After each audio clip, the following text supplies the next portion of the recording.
Cabinet mission योजना।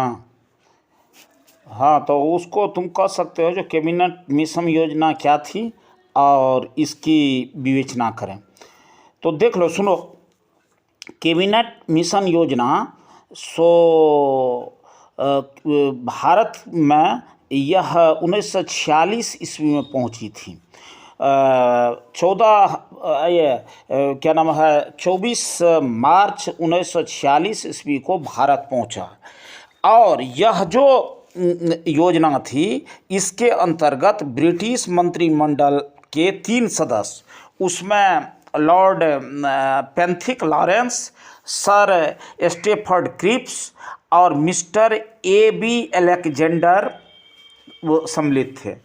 और भारत में संविधान निर्माण हेतु संविधान सभा के गठन, केंद्र राज्यों और रियासतों के विषय में बंटवारा, साथ ही साथ अल्पसंख्यक समूह के हित की रक्षा के लिए सुझाव, भारत के अखंडता एवं पाकिस्तान की मांग को अस्वीकृत, भारत में अंतरिम सरकार के गठन आदि से संबंधित अनेक प्रस्ताव पेश किए। अब देखो, कैबिनेट मिशन योजना जो थी, कैबिनेट मिशन के आधार पर भारत में 389 सदस्यीय संविधान गठित की गई, जिसमें 2 वर्ष 11 महीने 18 दिन में भारत के संविधान बनाया गया।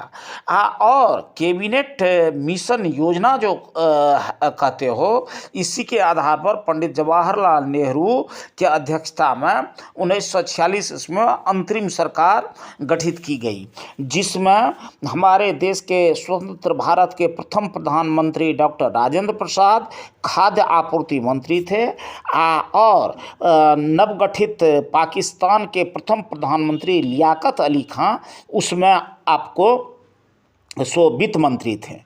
इस योजना में यह स्पष्ट किया गया, यद्यपि ब्रिटिश सरकार अल्पसंख्यक वर्ग के हितों के बारे में बहुत चिंतित है, परंतु फिर भी अल्पसंख्यक वर्ग को बहुमत की प्रगति रोकने के लिए विशेष अधिकार को मान्यता नहीं दी जाएगी। इस आधार पर मुस्लिम लीग की पाकिस्तान की मांग को अस्वीकार कर दिया गया और कहा गया जो यह अखंड भारत रहेगा और भारत में किसी नई देश की विभिन्नता की बात या अलग होने की बात नहीं रहेगी।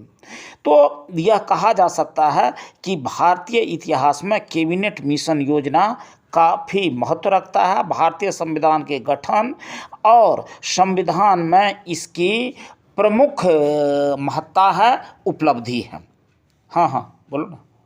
हाँ, वो 1947 ईस्वी में माउंट बेटन योजना आई थी।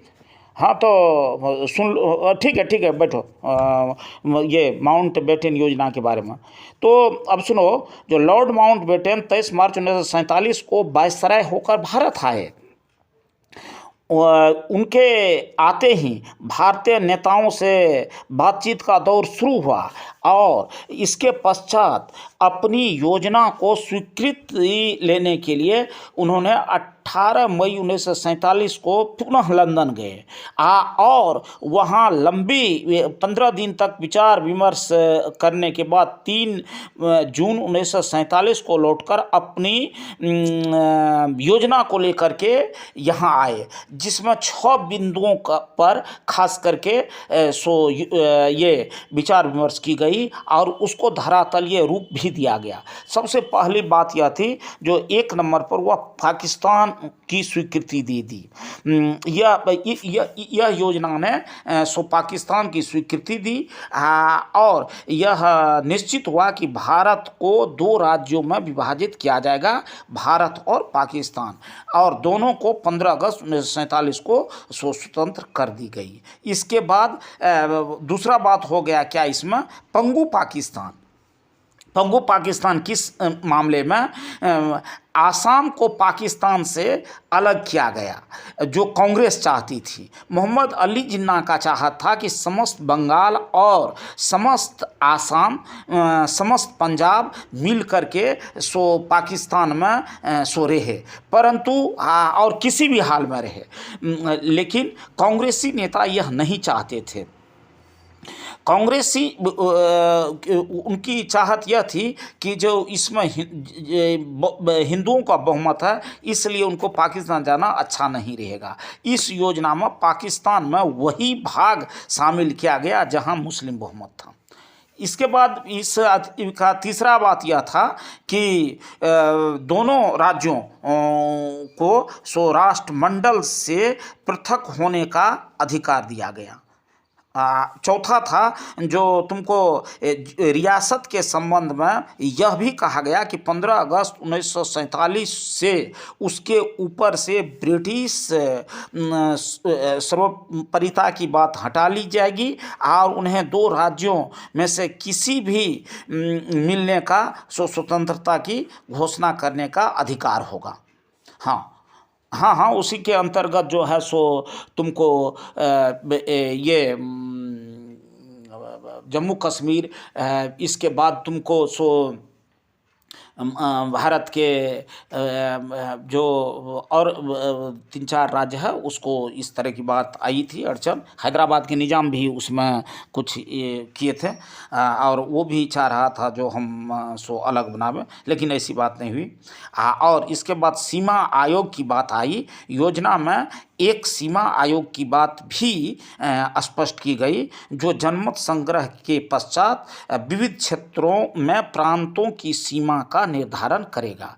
इसके अलावा सो जनमत संग्रह की भी बात हुई जो इसका एक प्रमुख बिंदु था। योजना द्वारा पाकिस्तान, सिंध, बालूचिस्तान, उत्तरी पश्चिमी सीमा प्रांत तथा आसाम के सिलहट जिले के मुस्लिम बहुमत वाले क्षेत्रों में जनमत संग्रह के द्वारा भारत में रहने या न रहने का निर्णय की भी व्यवस्था की गई। तो स्पष्ट हो जाता है कि माउंटबेटन योजना को मुस्लिम लीग ने 9 जून को और कांग्रेस ने 15 जून 1947 को आवश्यक बुराई के रूप में स्वीकार कर लिया और यहीं से भारत जो है वह 2 भागों में सो वितरित हो जाएगा, सो स्पष्ट हो गया। देखो, मोहम्मद जिन्ना बहुत महत्वाकांक्षी व्यक्ति थे और उन्होंने अपनी पद के लिए सो भारत का विभाजन करवाया।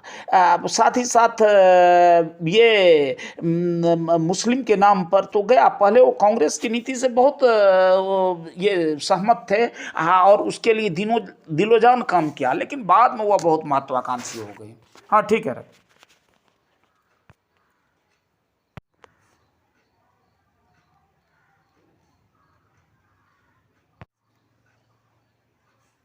कैबिनेट